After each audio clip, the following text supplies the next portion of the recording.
when you give your cash to the bank, because they tell you save, save, save for a rainy day, put your money in a bank account or the money market, and all these things that the industry's telling you to do, remember, when you put your cash in the bank, what is it to the bank? Is it an asset or a liability? Anybody know?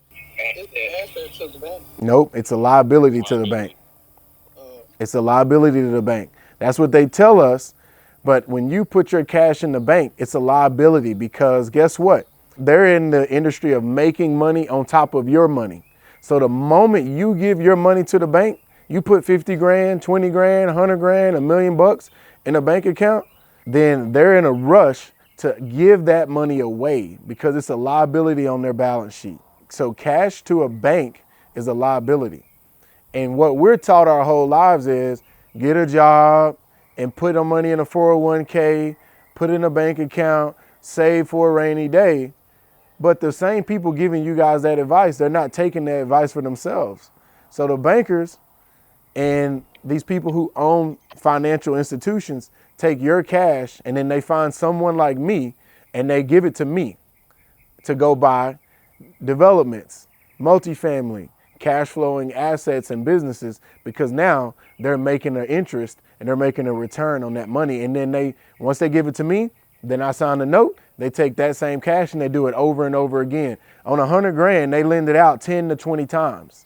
So they're making 20 to 25X on your money and you're barely making 1%. That's the game. You got to learn it. And I always say, Robert Kiyosaki says this all the time, savers are losers. I say savers will never win the money game. So just know the game. It's just like this, y'all. If we're playing Uno or Monopoly or some of the most basic games in life, if you don't know the rules, how will you win?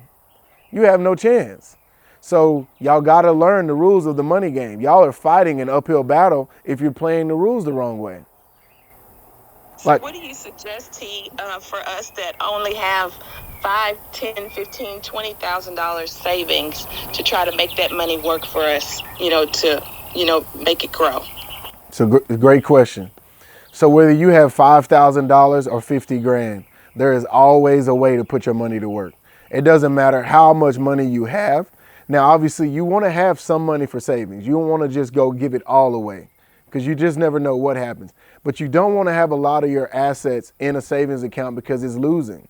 So like if you put 10 grand in a savings account and you sit on it for 12 months, it's probably worth $7,000, $6,000, depending on purchasing power of the dollar, depending on inflation. It's going to go down in value. It's not going to be the same. So look at other competitive ways. So like go to bizsell.com, right? You can go buy a business. You can go buy a laundromat. You can go buy, people are selling packages of vending machines, right? So like I know a guy who has like 20 vending machine locations. He's selling them as one package. Well, I think he's selling it for 25 grand. Well, you're like, well, I only got 5 grand. Well, go get an SBA loan or something, or go get somebody to go in with you. Say, hey, Terrence, here's my business plan. Here's how we're going to get our money back. We're going to put down $5,000. We're going to buy the business at 25K, but we're going to make $5,000 a month in net profit off the vending machines, off the car wash, off the laundromat. There's always ways to make money on top of your money, and that's what I'm going to be teaching in my course. I'm starting off with teaching you guys how to grow your real estate sales business because that's what we're going to use is the cash flow off the real estate sales business to go invest in cash flowing assets. But then we're going to buy cash flowing businesses. And it doesn't just have to be real estate businesses. It can be anything. So you want to be looking at those essential businesses and then that's what you want to invest in. So, but you don't want your money sitting in a bank account doing nothing. Man, if y'all ain't wrote that down, y'all crazy.